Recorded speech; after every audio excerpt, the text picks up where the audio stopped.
would clean the floor and be quiet, mocked the millionaire CEO at the cleaner. Certain she was insignificant, he and his partner openly discussed the details of a millionaire fraud, laughing at the situation. They just didn't notice one detail. The woman, instead of lowering her head, looked at the millionaire and smiled. At that exact moment, the door to the room opened. The true owner of the company entered, ignored the CEO and his partner, looked directly at the cleaner, and asked something that would change the course of those in the room forever. The scent of Italian leather and expensive coffee permeated the air of the executive suite, a sanctuary of power atop Manhattan's most imposing skyscraper.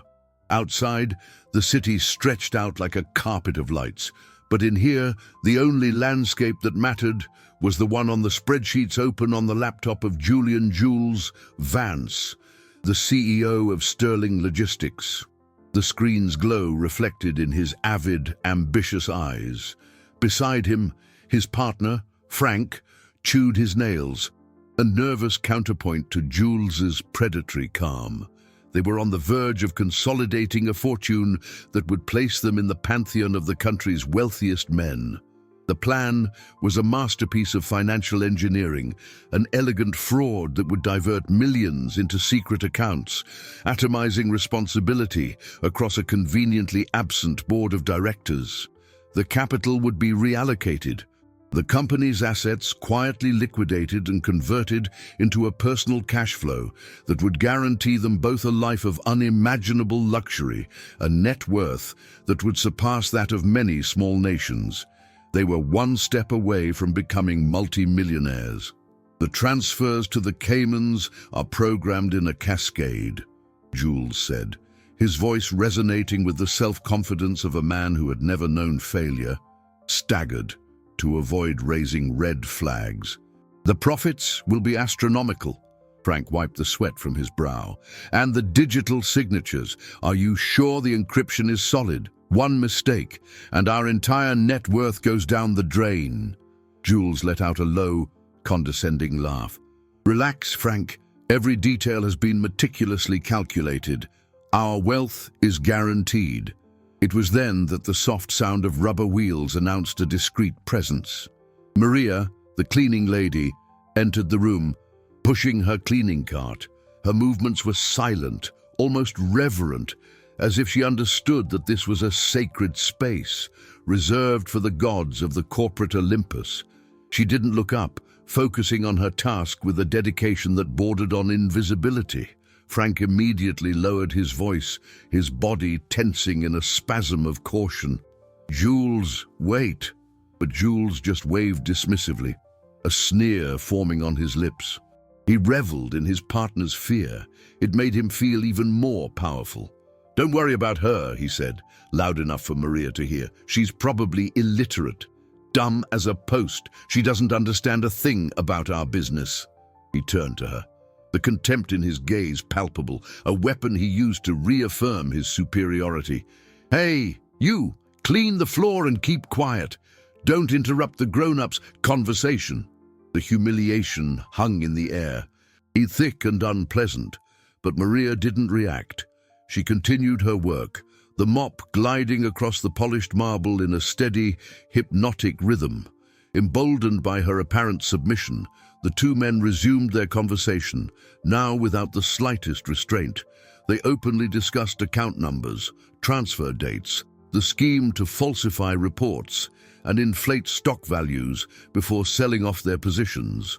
They mocked the blind trust of the board, and Mr. Sterling, the company's founder, an old man who, according to them, was senile and lost in some medical treatment in Europe, oblivious to the plunder of his empire.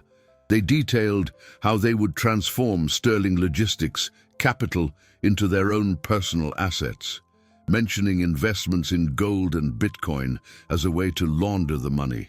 Maria remained with her back to them, an anonymous figure in her grey uniform.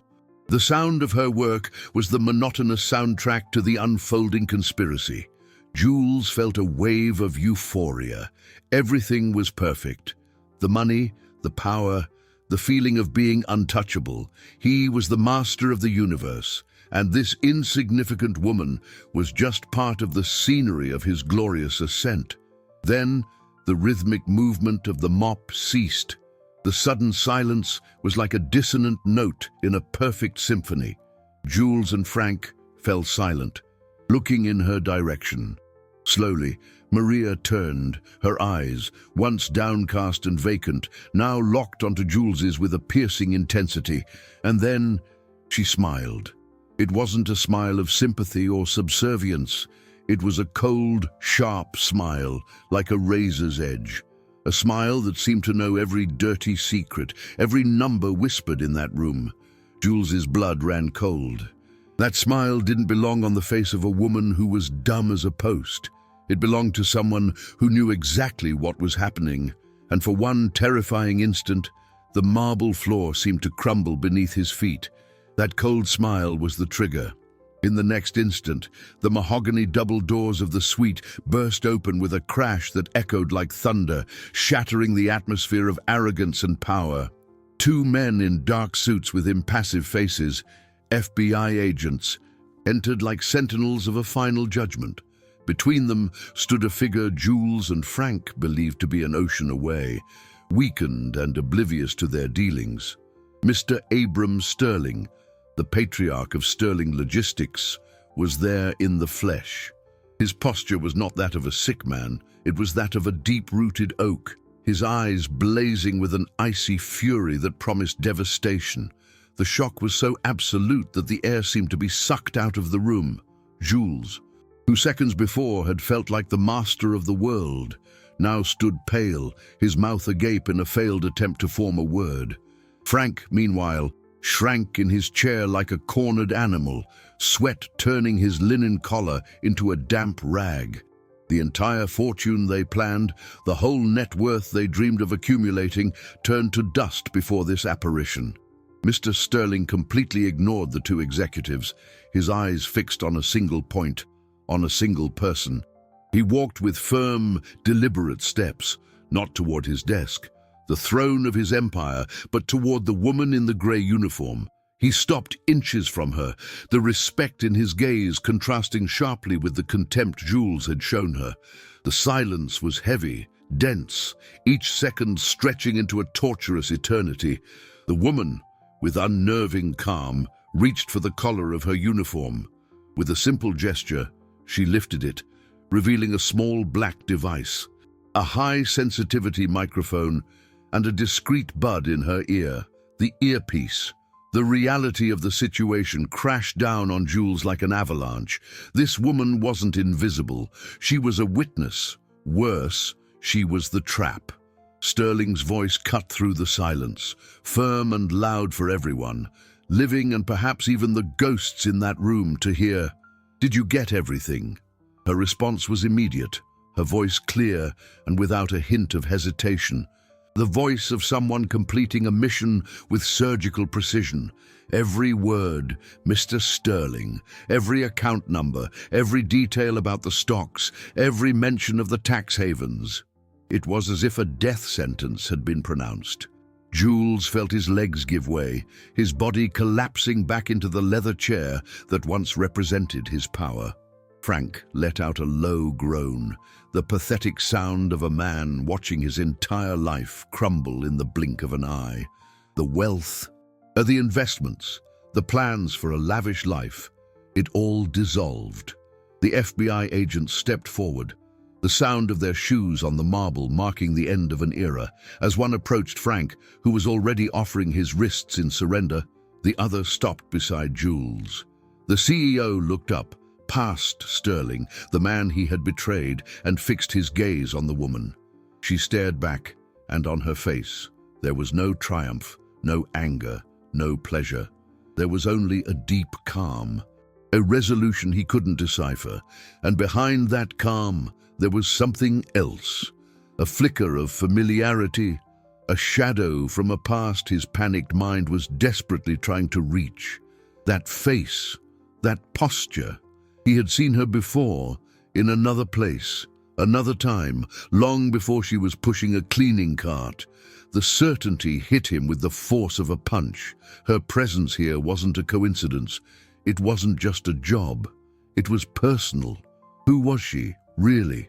The metallic click of handcuffs closing on Frank's wrists was the only sound that broke the room's sepulchral silence. The sound echoed off the marble and seemed to seal both their fates. Jules watched the scene as if he were outside his own body, a fog of unreality enveloping his senses. His mind, once a machine for calculating profits and devising strategies to grow his capital, was now a chaos of denial and panic. His entire empire was collapsing. The net worth he had spent years building, the fortune he saw as an extension of himself, was all evaporating before his eyes. The investments, the shares on the stock market, the plans to diversify into crypto and gold to ensure eternal profitability, it had all turned into a cold, inescapable indictment. The cash flow he had so skillfully diverted was now drowning him in a sea of evidence. The word billionaire, he used to whisper to himself before sleep, now sounded like a cruel joke. He barely registered the agent standing beside him, waiting for him to offer his wrists. His eyes were locked on the woman, who now moved with a grace and authority that completely contradicted the uniform she wore. She removed the earpiece and the microphone from her collar with the natural ease of someone removing an ID badge at the end of a workday. She handed the devices to Mr. Sterling, who received them with an almost imperceptible nod, a silent communication between two generals after a won battle. The exchange was brief, professional, but loaded with a history that Jules desperately tried to decipher. Her face, why was it so vaguely familiar? He sifted through the files of his memory, through business dinners, investor meetings, parties filled with anonymous faces seeking his attention. But she wasn't in any of those places. She belonged to the floors, the hallways, the forgotten corners of his empire. As the agent touched his shoulder, a firm gesture to pull him from his trance, Jules felt a spark of memory ignite. It wasn't a memory from the gleam of luxury ballrooms, but from the dim light of a small office, many years earlier, when he was just a ruthless, power-hungry rising manager. He was firing someone, an older man, with slumped shoulders and kind eyes, an accountant who had served Sterling Logistics with canine loyalty for over 30 years. The man's crime, being too old, too slow for the new systems Jules wanted to implement. His name was David. He had pleaded, not for himself, but for his family, for his daughter who was about to start college. And the daughter was there, next to her father, a young woman with a fierce, defiant gaze, holding the hand of the man being discarded like a depreciated asset. The image crystallized in his mind with painful clarity, the same eyes, the same chin held high in silent defiance, the same restrained fire. It wasn't Maria, the cleaner. It was Elena, David's daughter. The revelation hit him like a gut punch, knocking the wind out of him. The humiliation he had inflicted on that man, the coldness with which he had destroyed his career and his dignity, it all came flooding back now, not as a ghost, but as a debt being collected with devastating interest. He looked at her one last time as he was led out of the room that represented the pinnacle of his life. Her smile was gone. In its place was the serene expression of someone who had finally found justice. It wasn't about money, not for her. It was about a father's legacy, a legacy not of assets, but of honor. He opened his mouth to say her name, to acknowledge the architect of his ruin, but no sound came out. The door closed behind him, leaving him with the crushing certainty that the woman he had called dumb as a post had, with patience and brilliance, built the key that would forever lock the doors to his future. The door closed with a soft click, muffling the sound of hurried footsteps receding down the corridor. In the silent vastness of the executive suite, the expensive perfume and cold air conditioning now seemed like the vestiges of an extinct civilization. Elena, for that was her name, remained motionless for a long moment, her body still tense with the adrenaline of the operation. The grey cleaner's uniform, which had been her armor and her disguise for so many months, suddenly felt heavy, a skin she couldn't wait to shed. Mr. Sterling walked slowly to the immense floor-to-ceiling glass window, his hands clasped behind his back. He gazed out at New York City, the pulsating heart of his empire, the stage where Sterling Logistics had grown into a giant. Every light below represented a dream, a business, a family that depended on the company he had built with sweat and integrity, his life's work. "I never doubted you, Elena," he said, his voice slightly thick with emotion, his reflection in the glass showing a tired but victorious man. "But the risk you took, the courage you showed." Elena finally allowed herself to take a deep breath. "It was the only way, Mr. Sterling, to get close enough. I had to be invisible. And there's no one more invisible in a place like this than the woman who cleans the floors." A trace of bitterness tinged her voice, a painful reminder of the reason that brought her here. The image of her father, David, on that terrible day, returned with force. She saw his slumped shoulders, the dignity draining from his face as a younger, even more arrogant Jules discarded him like an obsolete part. Her father's income, his security, his identity, all taken from him in the name of a more efficient cash flow. The legacy he wanted to leave wasn't one of money, but of honesty, and Jules had smeared it with mud.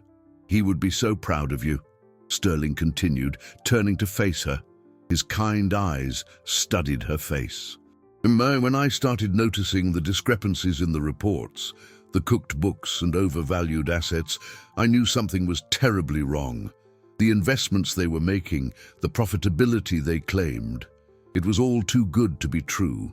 I needed someone on the inside, someone I could trust implicitly. That's when I remembered David, the most honest man I've ever known, and then I remembered his daughter. He had sought her out. Discovering that the young woman with the defiant gaze had become a brilliant forensic accountant, an expert in tracing fraud.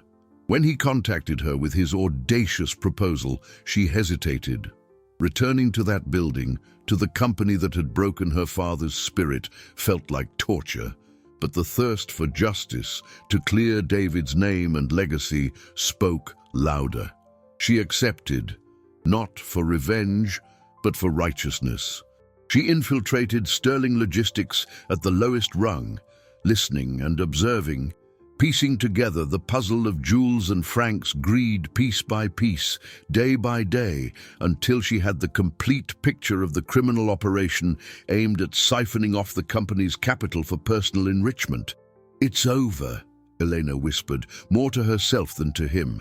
"They're going to pay for every last cent." Mr. Sterling nodded, but his expression, once relieved, turned grim. He walked over to Jules's desk, picked up a tablet and handed it to her. "I'm afraid not, Eleanor. Not for everything." He opened an encrypted file. "What you recorded today was the tip of the iceberg. The fraud we uncovered. The diverted funds. That was just a distraction. The data you've collected over the past few weeks reveals a secondary plan. Something much deeper." He paused, and the weight of his next words filled the room. "No, they weren't just robbing the company. They were preparing to sell it, the whole thing, secretly, to our biggest rivals." The air in the room seemed to solidify, becoming thick and hard to breathe. Mr. Sterling's words hung between them, heavy with a gravity that far surpassed the fraud just exposed. The secret sale of Sterling Logistics. That wasn't just a financial crime. It was betrayal in the deepest sense of the word. It was the annihilation of a legacy, the destruction of thousands of jobs, the collapse of an empire built over decades. Elena felt a chill run down her spine.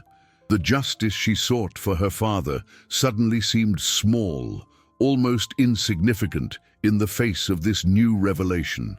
All her effort, the months of feigned humiliation, the constant risk of being discovered, it could all have been in vain. They had cut off the serpent's head, but its body was still coiling, venomous and deadly. She took the tablet with trembling hands, her expert eyes scanning quickly through the lines of code and hidden spreadsheets. They were records of secret communications, hostile takeover proposals, details of how to dismember the company, sell off its most valuable assets, and leave behind an indebted carcass. The operation was frighteningly complex. It involved not just Jules and Frank, but a network of contacts, of anonymous investors, likely the rivals themselves, who would inject capital for the disguised acquisition. There were mentions of offshore accounts, cryptocurrency transactions to hide the money trail, and a tight timeline that would culminate in a fraudulent shareholder meeting. The goal was clear: seize control of Sterling Logistics, cannibalize it, and absorb its client portfolio, eliminating their biggest market competitor in one fell swoop. How did they plan to do it? Elena asked, her voice faltering. The board would never approve. The majority shares are still yours, Mr. Sterling. They didn't need the board, Sterling replied, his face etched with worry. They were buying up minority shareholders, one by one, using straw buyers, building a silent power base. And as for me, well, their plan counted on my permanent absence. He paused, and Eleanor understood the terrible implication. The medical treatment in Europe wasn't just a convenience for Jules's plans. It was a central piece of the strategy. If something happened to the patriarch, chaos would ensue, and in the power vacuum, they would execute their final move. The fortune Jules and Frank sought wasn't just the diverted millions, it was the entire value of the company, a multi-billion-dollar sum that would redefine the national logistics landscape. Elena felt a wave of nausea. Jules's contempt, his arrogance in calling her ignorant, now took on an even darker dimension. He had underestimated her not just as a person, but as a potential threat to his real plan. The fraud he discussed openly was just the bait, the smokescreen to hide the wildfire that would consume the entire forest. "What do we do?" she asked, looking up from the tablet. The satisfaction of having caught the two traitors was slipping away, replaced by the urgency of a new, more dangerous battle. Their arrests wouldn't stop the process. The network of contacts was still active. The stock purchases were ongoing. The plan was still in motion, like a runaway train. Mr. Sterling looked her in the eye, and for the first time that night, Elena saw not just a leader, but a warrior summoned to fight for his kingdom. They underestimated you, Elena. They thought you were just a cleaner. Now, you're going to show them who you really are. He pointed to the leather chair that had belonged to Jules. From this moment, you no longer work for me. You work with me. We need to find who's behind this, who the buyers are, and we have very little time. Jules and Frank's arrest will accelerate their timeline. They're going to move, and they're going to move fast. Suddenly, Sterling's phone vibrated on the desk, an urgent notification from the stock exchange. A typical, high-volume movement involving Sterling Logistics shares was happening at that very instant. The attack had already begun. The phone's buzz on the mahogany desk sounded like an air raid siren. The financial markets don't sleep, and the predators Jules and Frank served had already smelled blood in the water. The news of the arrest of Sterling Logistics' top two executives, though not yet official, would surely leak within minutes. And the rivals were getting ahead of it, using the impending chaos to launch their offensive. Mr. Sterling looked at the notification on his phone, his expression growing even more severe. It was a massive short-selling attempt, a bet on the drastic fall of the company's stock value, designed to create panic among investors and force a mass sell-off, making the hostile takeover cheaper and faster. Sterling's fortune, his net worth, and the value of his assets were under direct assault. "They're trying to break the company from the outside," he said, his voice low and tense, "'cause a market crash tomorrow at the opening bell." Elena felt the adrenaline return, but this time it was different. It wasn't the tension of infiltration, but the urgency of the front line. She had gone from being a spy in the shadows to a commander on the battlefield. The cleaner's uniform, which once made her invisible, now trapped her in a role she needed to shed. Without a second thought, she began unbuttoning the grey shirt, revealing the simple blouse she wore underneath. It was a symbolic gesture, a casting off of the identity of Maria to fully assume that of Elena, the forensic accountant, the one person who could perhaps navigate this financial labyrinth in time. "We need access to everything," she said, her mind already racing, processing variables and mapping out scenarios. The main servers, shareholder records, transaction histories, every dollar, every euro that has come in or out of this company in the last 2 years. They used shell companies, investment funds with generic names to buy the shares. "The money trail is the key," Sterling nodded, already moving toward his own terminal, a secure computer built into a corner of the room. "You'll have whatever you need. But, Elena, they're ghosts. The network they've built is designed to be impenetrable." Jules was arrogant, but he wasn't stupid. He chose partners who are masters of concealment. While Sterling granted her access, Elena walked over to Jules's laptop, still open on the desk. The screen displayed the spreadsheets of the smaller fraud, the bait. With a few clicks, she dove into the system's guts. Her mind was a whirlwind, connecting the dots she had gathered over months of observation. The whispered conversations she'd overheard in the hallways, the names of foreign companies mentioned in passing, the sudden trips by second-tier executives. Everything that had seemed like background noise now became a potential piece of the puzzle. She needed to find the link, the weak point in the chain. "Their weakness is the same as Jules's," Elena said, more to herself than to Sterling, her fingers flying across the keyboard. "Greed and overconfidence. They believe money can buy and hide everything. They must have a primary communication channel, a central command point." She scoured encrypted emails, call logs, calendars, and then she found something, an anomaly, a series of recurring payments, classified as strategic consulting, to a tech firm based in Zurich. The amounts were high but not absurd, designed to fly under the radar. However, the company had no website, no online presence, no history. It was an empty shell. "I've got something," she said, "a connection point, a company called Omni Solutions." The exact moment she spoke the name, an encrypted chat window popped up on Jules's computer screen.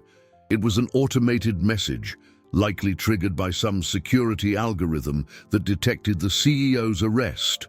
The message was short, cold, and terrifying. "Asset compromised. Scorched earth. Protocol initiated. Final phase in 12 hours. Elena's heart stopped. Scorched earth. That wasn't the name of a security protocol. It was a name for an act of total destruction. They were no longer trying to buy Sterling Logistics. They were about to destroy it completely from the inside out, erasing all traces of their crimes and leaving nothing but digital ashes behind. The race against time had become a desperate sprint for survival. The words "Scorched Earth Protocol" glowed on the screen, a digital epitaph for Sterling Logistics.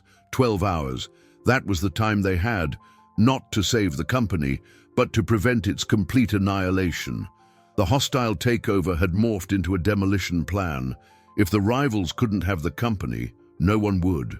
They would corrupt the data, erase the records, sabotage the logistics, creating a chaos so absolute that Sterling Logistics would be reduced to a memory, its market value decimated, its assets turned to smoke. It would be the killing blow, executed with the cold precision of an algorithm, leaving Mr. Sterling with the wreckage of his legacy and wiping a formidable competitor off the map.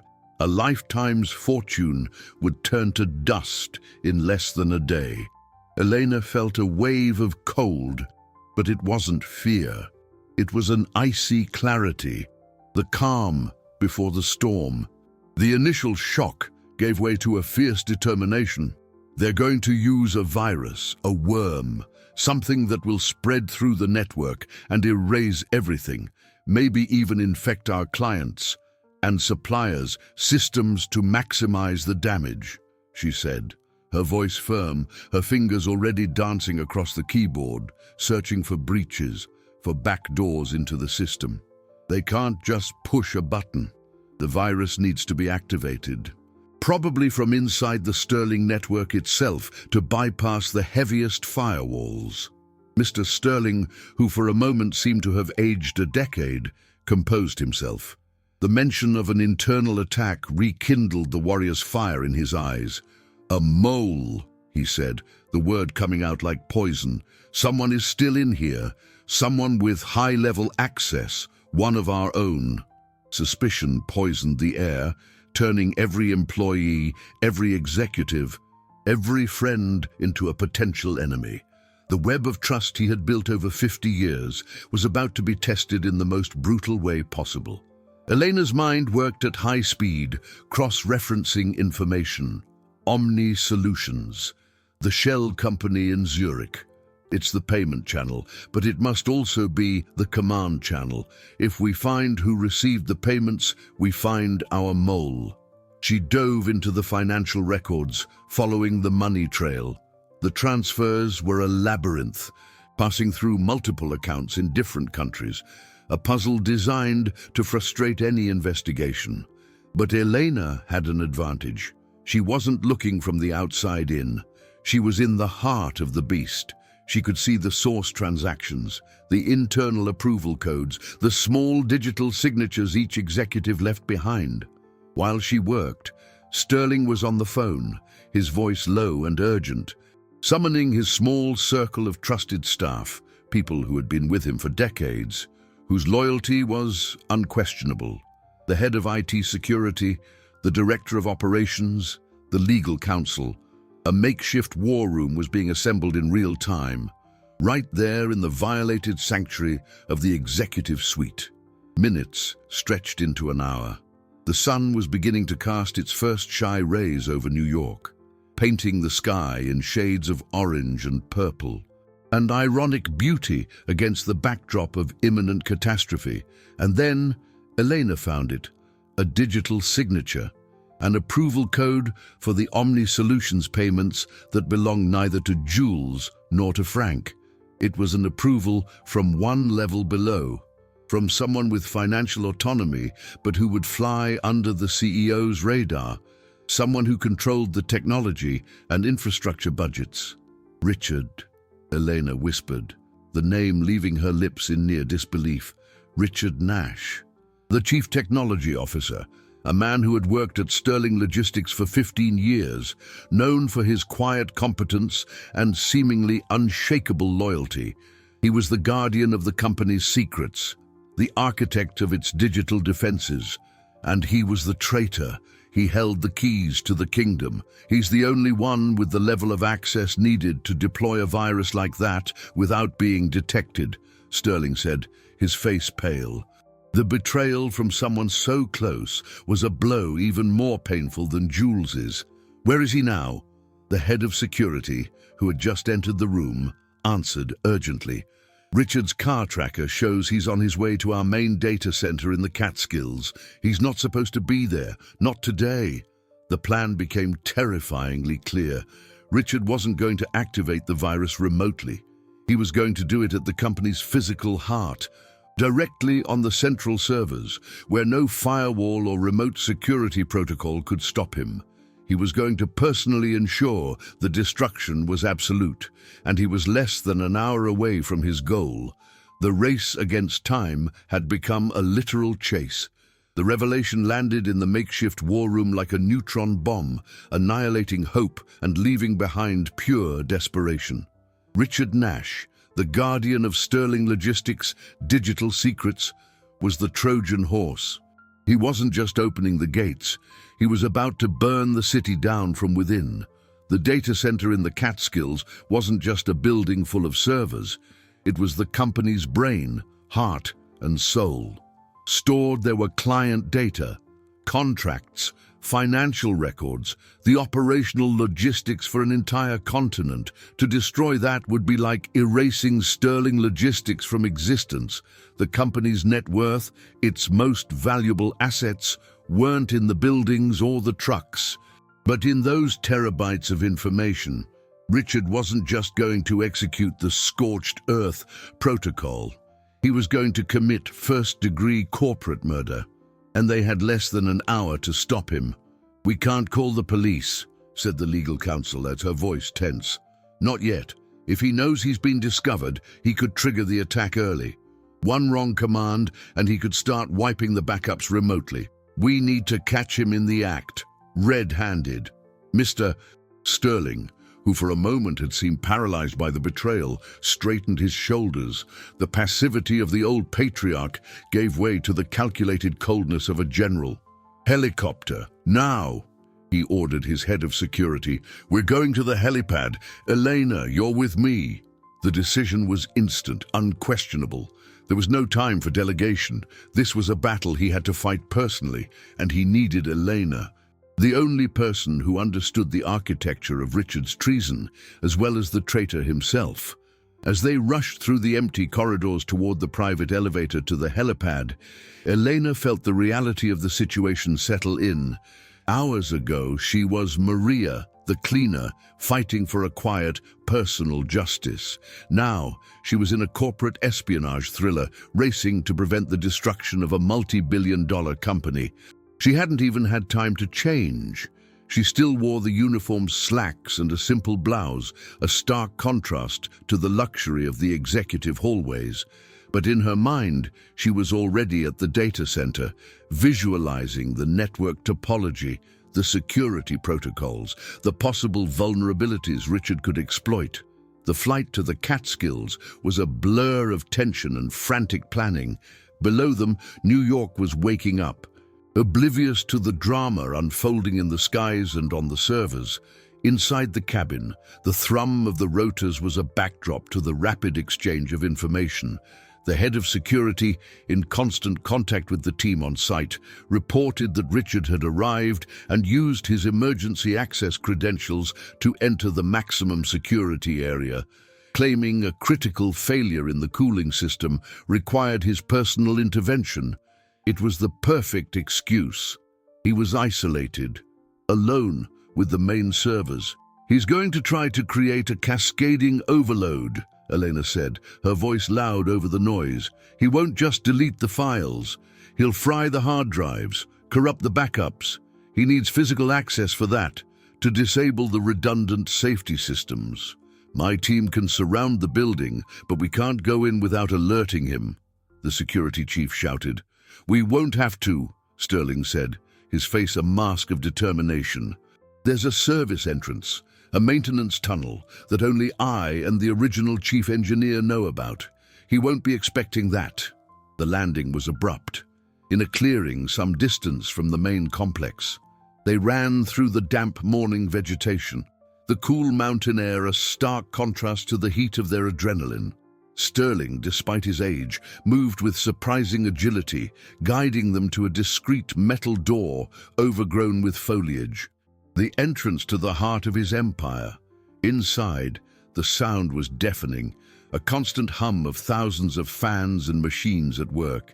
They were in a cold, dimly lit maintenance corridor that ran alongside the main server room, visible through reinforced glass panels. And there he was, Richard. He stood with his back to them at an open terminal, his fingers typing furiously, executing the commands that would seal the company's fate. On the screen, green lines of code raced, and a progress bar, frighteningly close to completion, displayed the words, "Deleting primary storage array, 98%. They were too late. The number on the screen was a death sentence blinking in green, 98%.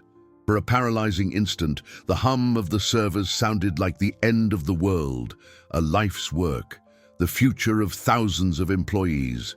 The integrity of a legacy built on sweat and sacrifice, all of it was seconds from being reduced to an unrecoverable error.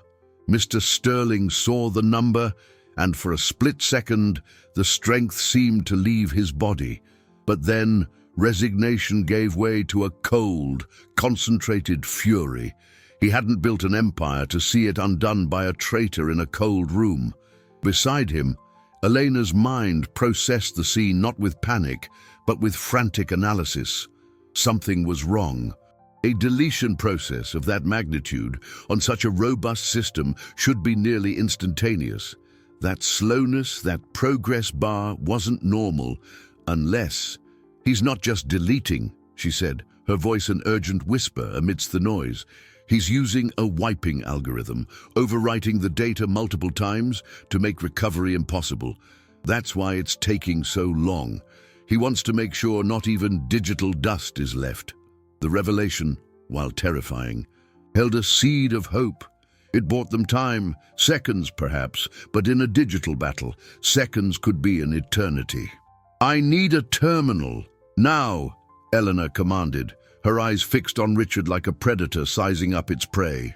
"Control room across the hall," Sterling replied, already forming a plan. He looked at his head of security. "Get her there. I'll buy her the time she needs." Before they could question him, Sterling opened the door from the maintenance corridor and stepped into the main server room. The frigid air hit him, but he barely felt it. His steps were slow, deliberate, the sound of his leather shoes on the raised floor, the only thing breaking the rhythm of Richard's typing. The traitor, so focused on his destructive task, only noticed the other presence when Sterling was a few feet away. Richard spun around, his eyes wide with shock and panic. "Mr. Sterling," he stammered, his hands hovering over the keyboard. Sterling didn't shout. His voice was low, heavy with the crushing weight of disappointment. "I remember the day I hired you, Richard. A brilliant young man, fresh out of college. I saw potential in you. I paid for your certifications. I trusted you with the keys to my kingdom. And this is how you repay me, by burning it all to the ground." Meanwhile, on the other side of the glass, Elena and the security chief reached the control room door. Locked. The chief pulled out a master keycard, but the light flashed red. Richard had overridden the access. "I'll have to manually bypass it. It'll take about 30 seconds, the chief said, his fingers flying on a tablet. Inside the server room, Richard recovered from the initial shock. "You don't get it, Sterling. This world isn't about loyalty anymore. It's about capital, about power. You had your turn. Now it's ours." He turned back to the keyboard. The progress bar hit 99%. Sterling took another step. "And your family, Richard? What will they think of the dirty money you bring home, of the legacy of destruction you'll leave behind?" The mention of his family made him hesitate for a fraction of a second. It was the time Elena needed. The control room door clicked open and she dove inside, throwing herself into the chair at the nearest terminal. Her hands didn't shake. She was the embodiment of focus. She couldn't stop Richard's script. He had root administrator access, but she could fight back. With a series of rapid commands, she initiated an internal denial-of-service attack, flooding the network with junk data packets, creating a colossal digital traffic jam. It was a desperate move, like trying to stop a bullet train by throwing pebbles on the tracks. Richard saw the latency alerts explode on his screen. The deletion process, which was milliseconds from completion, choked. The progress bar froze at 99.7%. He realized what was happening and tried to force it through, but the network was suffocating.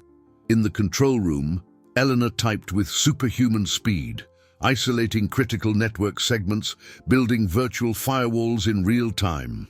For a moment, the two were locked in a silent battle, a war waged in lines of code. Then, with one final command, Eleanor did it. She severed Richard's access to the system core. The script aborted.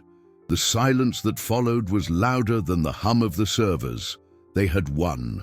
The security chief and his men entered and apprehended a shocked and defeated Richard. Mr. Sterling walked slowly over to Eleanor, who was panting, her forehead glistening with sweat. He placed a hand on her shoulder, the gratitude in his eyes immense. But as he was being led away, Richard began to laugh. A cold, mirthless laugh. "You fools," he said, looking directly at Sterling. "The scorched earth was never about erasing the data. That was just the distraction to keep you busy." A sinister grin spread across his face. "While you were racing to save the company's memory, the real protocol was transferring every cent of our liquid assets, all our cash flow, all our investment funds. Sterling Logistics still exists on paper, Sterling. But as of right now, it doesn't have a single dollar to pay its bills. You saved a body, but I drained all of its blood." Richard's confession echoed in the climate-controlled room, colder than the fan-blown air itself. The handcuffs on his wrists seemed trivial next to the magnitude of the blow he had just revealed. The battle they thought they had won was, in fact, a sham, an elaborate shadow play to hide the real crime. Saving the data meant nothing if the company was financially exsanguinated. Sterling Logistics, an industry titan, had been turned into a hollow shell, a giant with its veins slashed, silently bleeding to death. The net worth, the working capital, the investments that guaranteed its daily operations, the entire fortune that allowed the company to breathe, had been siphoned into a digital black hole. Mr. Sterling felt the floor disappear from under him. Victory turned to ash in his mouth. He looked at Elena, and in her eyes she saw the devastation of a man watching his 50-year legacy disintegrate in a matter of minutes. "Impossible," Sterling said, his voice a thread. "No transaction of that volume could get through without multiple authorizations, without triggering dozens of alarms. Not when the CTO who designed the alarms is the one holding the door open," Richard said with cruel relish as the security guards pulled him away. "I created a ghost channel, a shadow transaction that mirrored hundreds of legitimate operations. While you saw normal payments to suppliers, the money was being diverted to a cryptocurrency wallet. It's untraceable. Gone. You have $1 billion company that can't even pay the light bill tomorrow. The game is over." The silence Richard left behind was heavy, suffocating. The security team looked at the floor, not knowing what to say. Victory had turned into a funeral.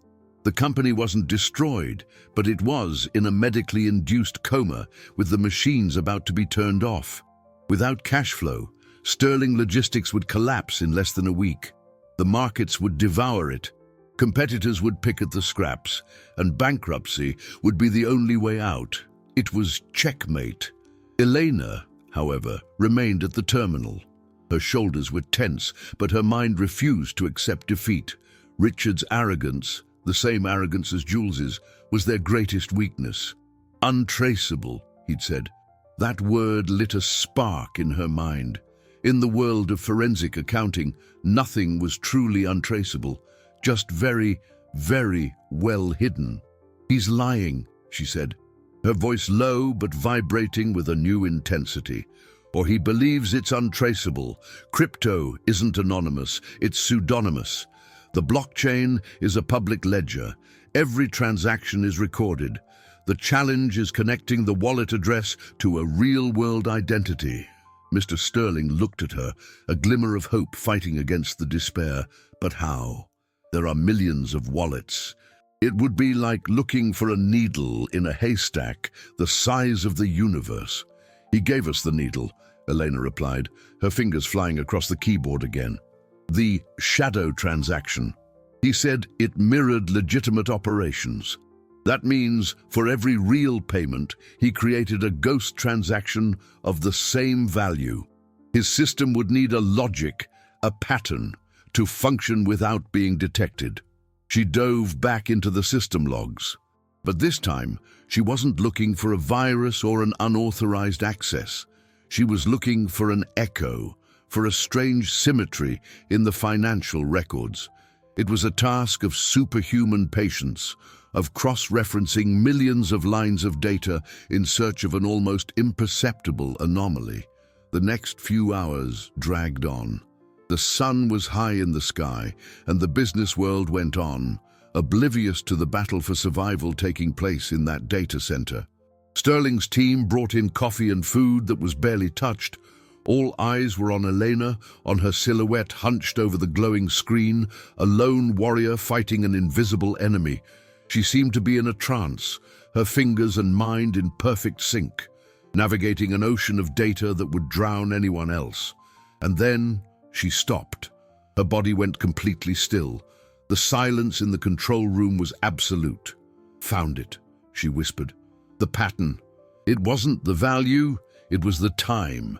Every ghost transaction was executed exactly 0.777 seconds after the real one. It's a repeating pattern. It's his signature." With the pattern in hand, she isolated every fraudulent transaction one after another, building the map of the diversion. And at the end of the map, she found what she was looking for: the digital wallet address where the entire capital of Sterling Logistics had been drained. But victory was still a long way off. The address was just a string of letters and numbers. "Now comes the hard part," she said. "We need to know where this money will be converted back into fiat currency. They didn't steal Bitcoin to hold Bitcoin. They want the dollars, the euros. They'll use an exchange." Mr. Sterling picked up his phone. "I know people at every major bank and financial institution. If that wallet tries to liquidate funds on any regulated exchange, we'll be notified." The call was made. The global alert was issued. Now it was a matter of waiting. The trap was set. They had drained the blood, but the blood was now marked, poisoned. And the moment the thieves tried to drink, the poison would take effect. The question was, would they take the bait? Or would the capital of Sterling Logistics be frozen forever in digital limbo? An untouchable treasure that would lead them to ruin anyway. The waiting was a form of slow torture. Every minute that passed without news was a grain of sand slipping through the hourglass of Sterling Logistics.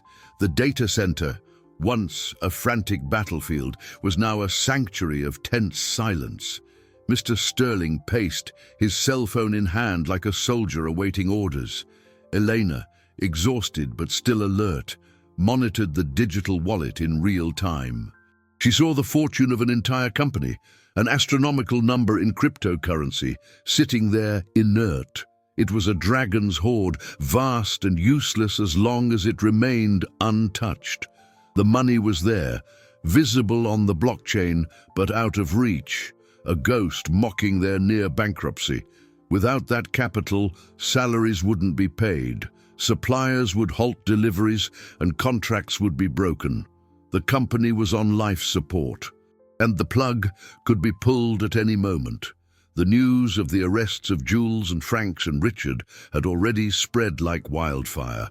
The financial market reacted with brutality. Sterling Logistics stock plummeted at the opening bell, a dizzying freefall reflecting panic and uncertainty. The rivals, the true architects of the plan, watched from afar, likely with a satisfied smirk. Even if their takeover plan had failed, the result was nearly the same. Their biggest competitor was on its knees, on the brink of annihilation. They no longer needed to buy the company. They could simply wait for it to die and pick up the pieces. "They're not going to move the money," the head of security said, breaking the silence. "They know we're watching. They'll leave the funds frozen for years if they have to. They're not in a hurry. We are." It was the cruel truth. The conspirators could wait. Sterling Logistics could not. With every hour, the pressure mounted. The board of directors was in a panic. Minority shareholders were selling their stock at any price, and the media was already speculating about an impending bankruptcy. The empire was crumbling, not from an attack, but from a lack of blood to keep it alive. Mr. Sterling stopped pacing. He looked at Elena, and in his eyes was a new resolve, the calm of a man who has made an impossible decision. "We can't wait for them to make a mistake. We have to force their hand." He turned to his legal counsel. "Prepare a press release. Tell the truth, the whole truth, that we were the victims of a massive internal fraud, but that the perpetrators have been arrested, and we have regained control of our systems." He paused, taking a deep breath. and announced that Sterling Logistics, using its emergency reserves, will be conducting a massive stock buyback over the next 24 hours to stabilize the price and demonstrate confidence in our future. A shocked silence followed. "Sir," the lawyer said, hesitating, "we don't have any emergency reserves. Richard drained everything." "I know," Sterling said, his voice firm, "but they don't know that. They think they left us with nothing. If they believe we have a plan B, that we can survive without the stolen capital, the panic will shift to their side. The money they stole will lose its primary power, the power to destroy us. They'll be forced to liquidate it quickly before its value as a weapon diminishes." It was a high-stakes poker game, a bluff with the company's future on the line. If the conspirators didn't take the bait, Sterling Logistics would not only be bankrupt, but its leader would be publicly disgraced for announcing a lie. But if they believed it, if greed overcame caution, the press release went out. The effect was immediate. The stock's freefall slowed. The market, confused, paused to see what would happen. The rivals undoubtedly received the news with disbelief, and then a pang of concern. The body they thought was dead was twitching. Inside the control room, all eyes were fixed on Elena's screen. An hour passed. 2. The silence was so thick you could hear it. The bluff seemed to have failed. Hope began to drain away again. And then it happened. A tiny fraction of the cryptocurrency in the wallet moved. A test transaction sent to an exchange in Hong Kong. "They took the bait," Elena whispered. Seconds later, Sterling's phone rang. It was his contact in the international financial system. "We've got a hit, a liquidation attempt. The account is in the name of a holding company in the Bahamas. But the IP of origin, it's not from there." "Where is it from?" Sterling asked, his heart pounding. There was a pause on the other end of the line as the information was processed. "The IP is registered right here, in New York City, at the top of a commercial building downtown." The contact then gave the name of the building. Mr. Sterling hung up the phone slowly. A look of profound understanding and pain crossed his face. He knew that building. He knew the office on the top floor. It was the headquarters of his biggest rival, LogiCorp. And more than that, it was the office of a man he had once called a friend. The final betrayal had come not from an employee, but from a peer, from someone who shook his hand at social events while plotting his destruction. The war wasn't over. It had just revealed its true enemy. The name of the building hung in the air, freighted with decades of professional rivalry and personal friendship, LogiCorp. And at the top of LogiCorp, Marcus Thorne, its CEO, a man who had started his career alongside Sterling, sharing dreams and challenges in the early days of the logistics industry. They had been fierce competitors, but always with a code of honor, a mutual respect that transcended business, or so Sterling had believed. The revelation that Marcus was the mastermind behind it all, the puppeteer pulling the strings of Jules, Frank, and Richard, was a deeper and more painful blow than any financial loss. It wasn't just an attack on his net worth. It was a dagger to the heart of his faith in human nature. The fraud, the attempted data destruction, the theft of capital, it all made sense now, not as acts of simple greed, but as calculated moves in a deadly chess game designed to eradicate his opponent from the board once and for all. "Marcus," Sterling whispered, the name sounding foreign on his lips, like that of a ghost. He sat down, the weight of this final betrayal finally buckling his knees. Elena watched him, her drive for justice now mingled with a genuine compassion for the man who had recruited her. She had saved the data, she had traced the money, but how do you fix a heart broken by the treachery of a friend? For a moment, the control room fell silent, holding a quiet vigil not for the company, but for a lost friendship. But there was no time for grief. The test transaction had been successful. Their next move would be to transfer the rest of the fortune. "They're going to move it all now," Elena said, pulling everyone back to the stark reality. The test was to confirm the channel was clear. Once they liquidate the full amount, the money will be atomized into dozens of accounts in tax havens.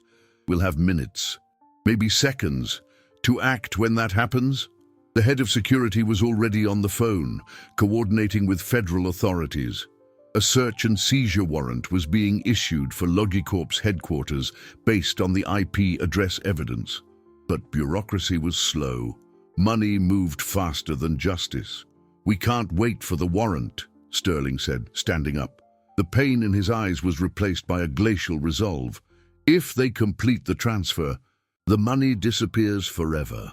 Warrant or no warrant, we need to freeze the transaction before it's confirmed on the blockchain. "That's nearly impossible," one of the IT techs interjected. "Once a transaction is sent to the network, it's irreversible." "Nearly?" Elena repeated, her eyes lighting up with a bold and desperate idea. "But the network needs time to confirm the transaction. If we can flood the network nodes, processing that specific transaction with a transaction of our own, one with a much higher gas fee, we could, theoretically, create a conflicting transaction that gets validated first, sending the funds to another wallet before theirs is confirmed." It was a high-risk maneuver, a way of hacking the blockchain itself. It required perfect timing, immense computational resources, and an extraordinary amount of luck. And most importantly, they needed a destination wallet. Without hesitation, Sterling looked at Elena. "Use yours." Elena was stunned. "Mr. Sterling, if something goes wrong, the entire fortune of Sterling Logistics will be transferred to my personal account. I'd be implicated." "That's an order, Elena," he said, the trust in his gaze unwavering. "You started this. You're going to finish it. I trust you." The moment came. On the monitoring screen, the thief's wallet emptied.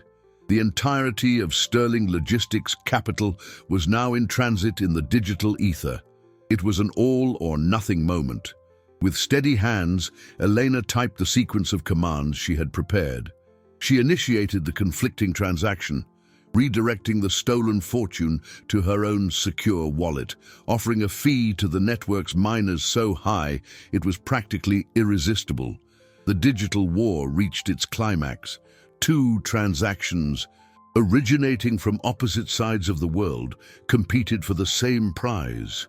A race to be the first written into the immutable ledger of the blockchain. The entire room held its breath. Seconds felt like hours. The screen refreshed. Logicorp's transaction failed. Elena's transaction confirmed. A collective sigh of relief swept the room. The money was back. It was safe. In the same instant, the door opened and FBI agents walked in. "Warrants been issued. We're moving on Logicorp now." Sterling nodded. The battle was won. The capital was secure. The empire saved from financial ruin. He looked at Elena, the woman he had found cleaning his office, the daughter of the man his company had wronged. She had not only returned his assets, she had restored his faith that honor and competence could still defeat greed and betrayal. The money was back. But what he felt wasn't the relief of a billionaire who had recovered his fortune. It was the profound gratitude of having found an unlikely ally who had proven to be the most loyal of all. The distant wail of federal sirens approaching Logicorp's headquarters was the soundtrack of victory. In the data center control room, the tension that had gripped everyone for hours finally dissipated, replaced by a profound exhaustion and an almost palpable relief. The money was back, secure in Elena's wallet, a temporary digital vault until it could be formally reintegrated into Sterling Logistics accounts. The company had been brought to the edge of the abyss, had stared into the void, and against all odds, had stepped back. Mr. Sterling sat down, not in the command chair, but in a simple chair next to Elena, like a weary king sitting beside his greatest general after the final battle. He said nothing for a long time, just watching the young woman who, with intelligence and courage, had unraveled a conspiracy powerful men had spent years building. My father always said a man's true wealth isn't in his net worth, but in his word, Sterling said, finally breaking the silence. Marcus Thorne gave me his word of friendship for 40 years. Today, I found out it was worthless.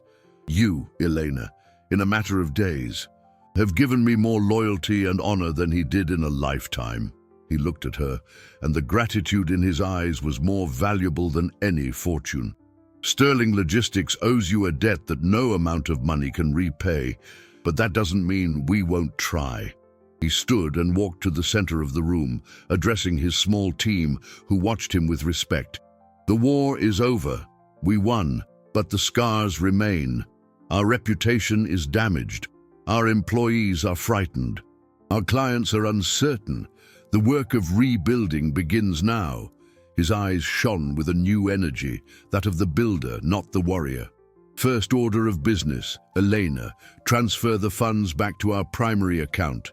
Second order, call an emergency meeting of the entire board. Third order, he paused, looking directly at Elena, a genuine smile forming on his lips for the first time in a long time. Draft a contract. Sterling Logistics needs a new chief of security and financial integrity, someone who can ensure that something like this never, ever happens again. The offer hung in the air. It wasn't a request, it was a coronation. It was poetic justice in its purest form. The daughter of the accountant, who had been ruthlessly fired for being considered obsolete, was being invited to hold one of the most critical positions in the company, the guardian of its integrity. Elena felt tears welling in her eyes, a mixture of exhaustion, triumph, and a deep sense of closure. It was more than a job. It was the restoration of her father's honor. It was proof that his legacy, a legacy of honesty and hard work, had prevailed over greed and corruption. I accept, she said, her voice firm despite the emotion, in memory of David. In the weeks that followed, Sterling Logistics was reborn from the ashes. Under Sterling's renewed leadership and Elena's watchful eye, trust was slowly restored. The news of Marcus Thorne's arrest and the dismantling of his criminal network shook the corporate world, serving as a cautionary tale about hubris and betrayal. Jules, Deuce Franks and Richard, pawns in a much larger game, faced justice, their ill-gotten fortunes confiscated, their careers reduced to a criminal record. Elena, in her new role, not only implemented impenetrable security systems, but also established a foundation in her father's name, funded by the company, to help long-serving employees facing hardship, ensuring that human dignity would never again be treated as a liability on the company's balance sheet. She transformed her personal pain into a greater purpose, ensuring that her father's legacy was not just remembered, but became part of the DNA of Sterling Logistics. Mr. Sterling, for his part, found a new joy in his work, no longer focused on profits and dividends, but on building a company that was a model of ethics and resilience. He had rediscovered that the greatest asset of his business was not its cash flow or its stock price, but the people who, like Elena, were willing to fight for what was right, no matter the cost. The executive suite, once a stage for betrayal, became a symbol of renewal, a place where invisibility had been transformed into power, and Justice Day into the most profitable investment of all. 6 months later, the air circulating through the halls of Sterling Logistics was different. The old atmosphere of predatory competition and silent fear had been replaced by a sense of shared purpose and mutual respect. Office doors, once almost always closed, now stood open, a symbol of the new policy of transparency Elena had helped implement. The relentless pursuit of profit at any cost had given way to a sustainable business philosophy where employee well-being was considered one of the company's most valuable assets. The change was visible on people's faces, in the smiles exchanged in the hallways and the collaborative energy in the meeting rooms. The company, which had been on the verge of ruin, had not only survived, but was thriving, stronger and healthier than ever, proving that integrity could, in fact, be an excellent investment. Elena walked through the new common area on the ground floor, a bright and spacious cafe created by the David Bell Foundation to be a place of rest and interaction for all employees, from the top executive to the newest intern. She was no longer an invisible figure gliding through the shadows. She was the architect of this new era. People greeted her with genuine admiration and warmth. She paused for a moment, watching a group of older employees who in another time might have been worried about their futures, now laughing and sharing stories, secure in their jobs. In that moment, she felt her father's presence more strongly than ever, not as a memory of pain, but as a force of pride and love that guided her. Clearing his name had been the catalyst, but building a legacy of dignity in his honor had become her life's mission, the most profitable application of her skills she could imagine. Later, she stood in the executive suite, now her Office A, which she shared with Mr. Sterling in an unprecedented partnership. He wasn't looking at cash flow spreadsheets or stock tickers. In his hands was the Foundation's annual report. He looked up, his eyes meeting hers across the mahogany desk. "I spent 60 years accumulating a net worth," he said, his voice soft. "Buildings, trucks, stocks, capital that spans continents. But it took nearly losing everything to understand what true wealth is. It isn't the numbers in an account. It's the lives we touch, the security we provide. This," he said, tapping the report lightly, "is the greatest dividend I've ever received in my entire